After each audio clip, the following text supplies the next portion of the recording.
एक लड़का घर परिवार और धन संबंधी समस्याओं से लड़ते लड़ते थक गया था। उसकी उम्र ज्यादा नहीं थी, लेकिन वह रोज रोज के विवादों से तंग हो गया था। एक दिन हिम्मत हार कर वह आत्महत्या करने के लिए निकल पड़ा।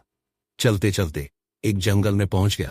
जंगल में काफी दूर चलने के बाद भी उसका मन शांत नहीं हुआ। जंगल बहुत ही घना था, वहां जंगली जानवरों का भी खतरा था। तभी उसे एक छोटी सी झोपड़ी दिखाई दी। लड़के ने सोचा कि इस घने जंगल में झोपड़ी बनाकर कौन रह रहा है। अपनी जिज्ञासा शांत करने के लिए वह लड़का झोपड़ी की ओर बढ़ने लगा। झोपड़ी के पास पहुंचा तो उसे एक संत दिखाई दिए। संत ध्यान की मुद्रा में बैठे थे और उनके चेहरे पर शांति और प्रसन्नता दिखाई दे रही थी। लड़का संत के पास ही बैठ गया। संत ने लड़के को देखा तो उसका परिचय पूछा। लड़के ने कहा कि वो अपने जीवन में परेशान हो गया है और मरना चाहता है, इसीलिए इस जंगल में आया हूं ताकि किसी तरह से मैं अपना जीवन खत्म कर सकूं।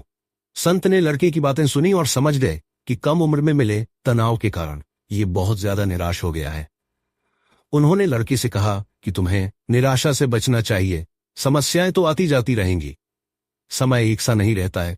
संत ने लड़के को समझाने के लिए एक कथा सुनानी शुरू की।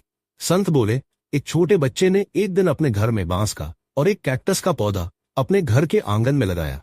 उसका बागवानी का नया नया शौक था। बच्चा रोज दोनों पौधों की एक समान देखभाल करने लगा। रोज सुबह शाम पानी देता, धूप छांव में पौधों का ध्यान रखता। काफी समय बीतने के बाद कैक्टस का पौधा तो पनप गया, लेकिन बांस का पौधे में कोई बदलाव नहीं दिख रहा था। बच्चा सोचता था कि कैक्टस को पनप रहा है, लेकिन ये बांस के पौधे को क्या हो गया है। बच्चा रोज ये बात सोचता, लेकिन वह निराश नहीं हुआ और रोज दोनों की पौधों की देखभाल करता रहा। कुछ समय के बाद एक दिन बांस का पौधा पनप गया और कुछ ही दिनों में बांस का पौधा कैक्टस से भी बड़ा हो गया। संत ने उस निराश लड़के से आगे कहा कि बांस का पौधा पहले तो अपनी जड़ें मजबूत कर रहा था, इसलिए उसे पनपने में समय लगा, लेकिन वह बच्चा भी अपनी कोशिशों में पीछे नहीं हटा, निराश नहीं हुआ। हमें भी अपने जीवन में दो बातें ध्यान रखनी चाहिए। पहली बात तो यह है कि हालात कैसे भी हों, सकारात्मकता और धैर्य न छोड़ें।